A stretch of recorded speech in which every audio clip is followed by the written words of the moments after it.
Hello everyone. Today we're going to carry on with our story of Pim. We are on to chapter 5 and it's called A Long Story. So I wonder if you can guess which animal Pim is going to meet today. I'm sure you will. Long gives you a very good clue. Okay, so here we go. Pim was tired after his adventure, so his mother left him to sleep it off while she went out to find some termites. He was just waking up when she got back. "Yes, I went without you," she said, before he could start complaining. "And it's a good job I did too. This is a dangerous place. We'll have to go back to our old burrow. We are very near a waterhole here." "Water's not dangerous," said Pim.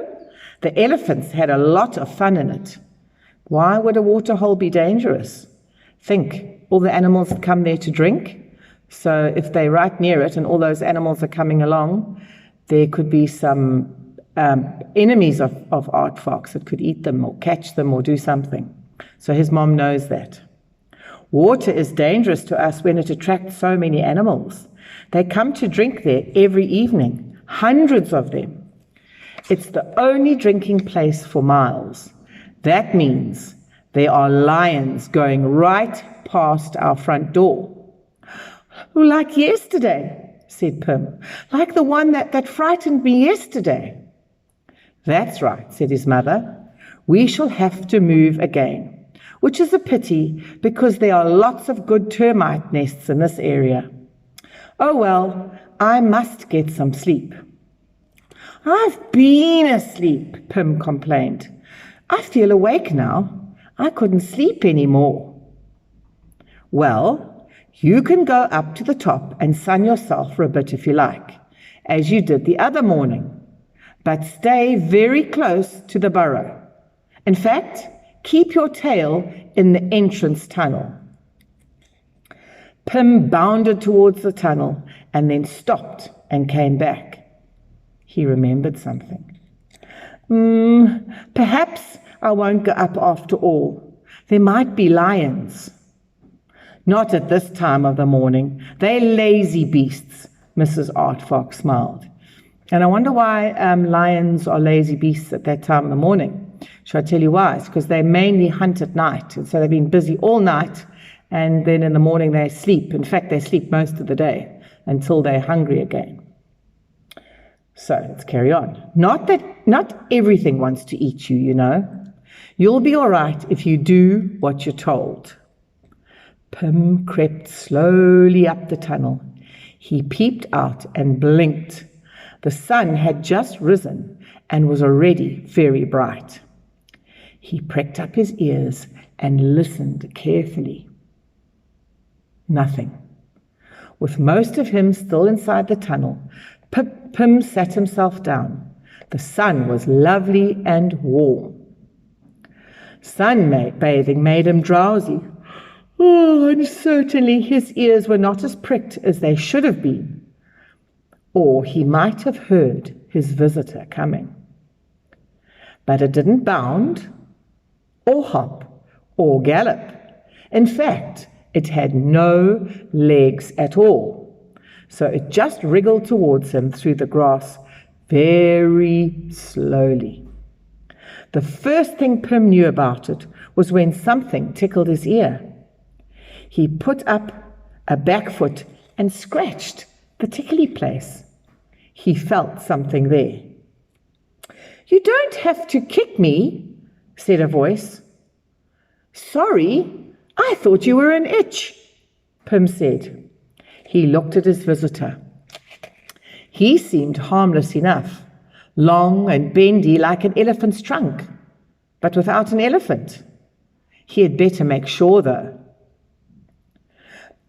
Do you want to eat me?" he asked, backing slowly into the burrow.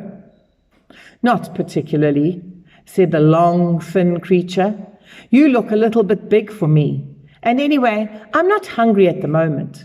Pythons don't eat very often." "Pythons? Is that what you are?"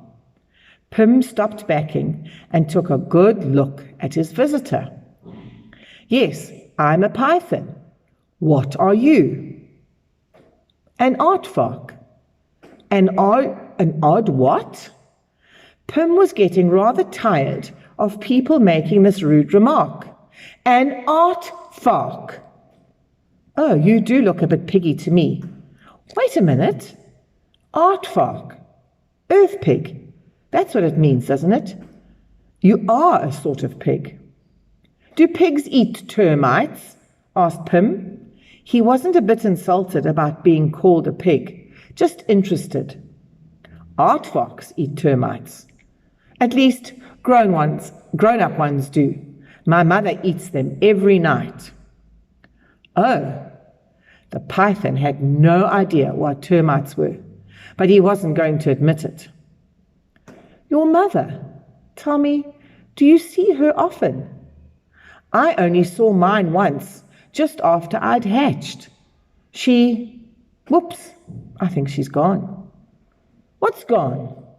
Pim stared at the little snake, who was searching the grass in front of him. My wiggly tooth, my egg tooth. Didn't you have one when you hatched? A special tooth for slitting the shell of your egg so that you can get out. I expect I did, said Pim. I don't remember. Did you say you've only seen your mother once? Who feeds you then? Who looks after you? I look after myself, said the python. I don't expect I'll need feeding for months, and then I shall wrap myself around something and squash it and swallow it whole. The little python couldn't resist teasing Pim a little. Something like you, I should think. You'd be very tasty. Pim backed hurriedly into the burrow. The python was only a little chap, but with a wicked glint in his eye, the python followed him a little way. And there you can see the python in the tree talking to Pim. May I practice on you? He asked. It would be awfully helpful of you, and I try not to squash you too much. Pim did not feel like being awfully helpful. He turned and bolted down his hole. Bolted is run very fast. Mrs. Aardvark opened one eye as her son scuttled in. Well, who wanted to eat you? She asked. A python, said Pim. His mother sat bolt upright. Oh, it was just a little one, but he thought that I'd be tasty. I dare say, said Mrs. Aardvark. You keep away from pythons. Big ones, anyway. Oh, this one had only just hatched, said Pim. In fact, his egg tooth fell out while we were talking. Oh, he was just a baby then. Mrs. Aardvark settled back into her sleeping position. Pim curled up too, but there was one more thing he wanted to ask. Was I hatched? I don't remember. No, you were born, said his mom. What's born? Well, you grew in my tummy, and when you were ready to arrive, I landed you, just as you are, not in an egg. Pim snuggled close to his mother. He thought about the poor little python who had to crack his way out of an egg by himself and had nobody to look after him or feed him or to belong to. I'm glad I'm an aardvark, Pim said. I'm glad I was born. And can you hear the difference at the end of this chapter? What has Pim been saying at all the other chapters? He said, Am I really an aardvark? And then this chapter, what does he say?